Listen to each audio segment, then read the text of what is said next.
A Chinaman's queue by Anonymous. Everyone knows that a Chinaman wears his hair in a queue, but not everyone knows why he does so. A Chinaman's queue is not a mere oddity or variety. It is, to him, a very serious thing. Losing it, he would almost sell his respectability, and history tells of more than one time when it has been a matter of life and death. In many of their customs, the people of China follow their forefathers of more than 1,000 years ago, but queues may be called a new fashion, having PG-46 only been worn about 250 years. In very old times, the Chinese wore their long hair put up in a peculiar manner upon the tops of their heads and called themselves the black-haired race. But about the time that the Pilgrims landed at Plymouth in the year 1627, the Tartars, who had come down from Manchuria and, after long wars, had conquered China, which they have governed ever since, made a law that all the Chinese, to show that they had been conquered, should take down their topknots and wear their hair as the Tartars did, in a hanging braid, and they threatened to kill all who would not do it. Of course, the Chinese were greatly distressed by this, but as it was better to have a tail than to be without a head, they submitted in the end, making the best of what they could not help. The people of southern China held out longest against the queue, and in one district, men were hired to wear it. Even now, dwelling among the hills, are few men belonging to a very old and wild tribe, whose pride it is that they have never worn hanging hair, while the Amoy men, who were the very last to yield to the Tartars, wear a turban to hide the shaven head and the detested tail. But some persons think that the nation in general have come to like the new PG-47 style better than the old. Others think that they would gladly go back to the old way if they could. A few years ago, there was a great rebellion in China. A part of the Chinese rebelled against the Tartars, and all the rebels put up their hair in the old Chinese fashion, and because they did not shave their heads, they went by the name of the long-haired robbers. When any of their soldiers met a man with a queue, they knew that he was loyal to the Tartar government, and they would kill him or cut off his queue or do what they liked with him. And on the other hand, the life of a long-haired robber was not safe for a moment if he fell into the hands of the government troops. At length, after many, many millions of people were killed, queues carried the day and the rebels were conquered. I have heard that thieves sometimes have their queues cut off for a punishment, and now and then, I suppose, a person's hair must fall off after illness, but in these cases, it would grow again.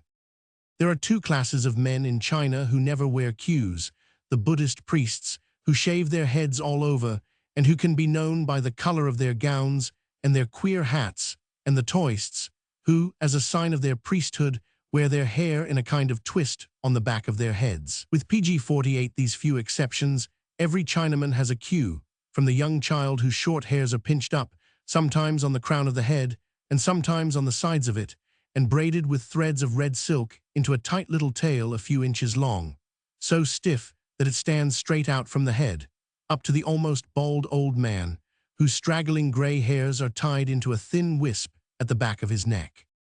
The Chinese have usually a good quantity of hair, coarse, perfectly straight, and jetty black, except in a few cases where from illness the color is rusty black. They have hardly any beard, but some of them, though not often before they are grandfathers and more than 40 years old, wear a much-admired mustache.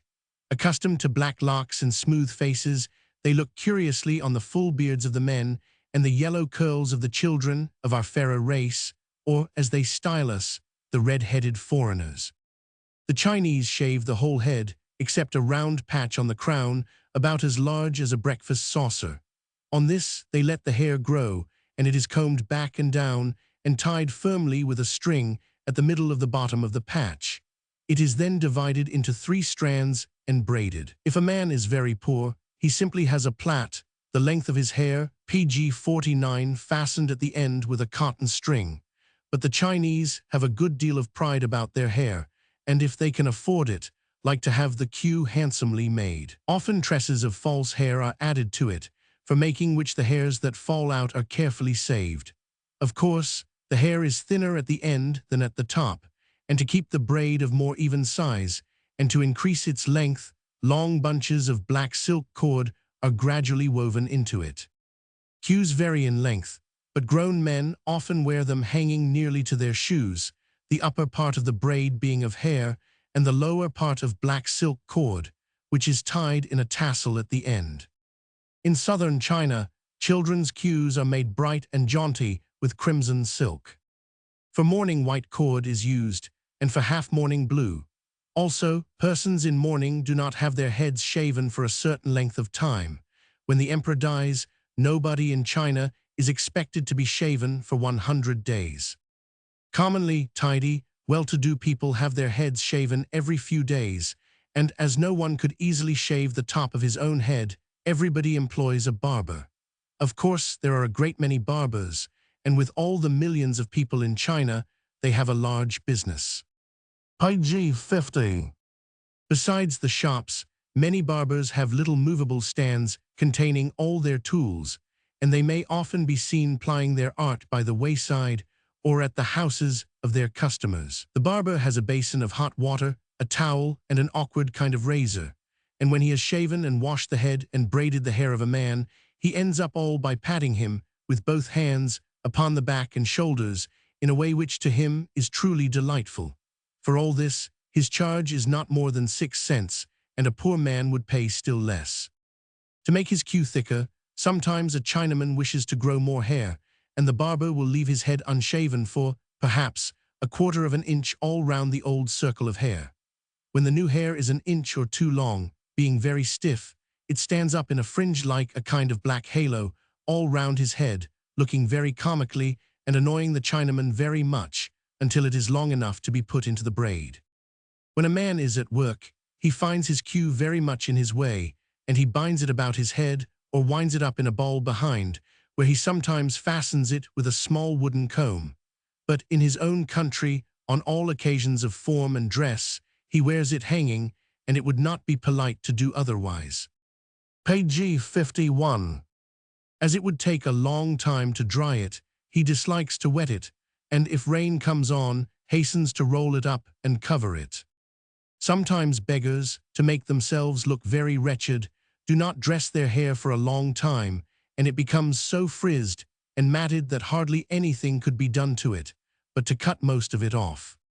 When a culprit is arrested in China, the officer takes hold of his queue and leads him to prison by it, often treating him very cruelly. Little girls, as well as little boys, have their heads shaven when they are about a month old. This is done before an idol with a good deal of parade. Young girls also wear their hair in queues, but as when older their heads are not shaven like those of the boys, a larger quantity of hair is drawn back into the braid, making it much heavier. When married, their hair is put up in the fashion of the women of the district where they live, but married women never wear their hair braided. One who has lived long in China does not like to see a thin, uneven queue tied with a cotton string. It has a slovenly, poverty-stricken air, while a thick, glossy braid with a heavy bunch of silk in the end of it looks tidy and prosperous, and a neat plait of silvery hair betokens comfortable old age. Page 52.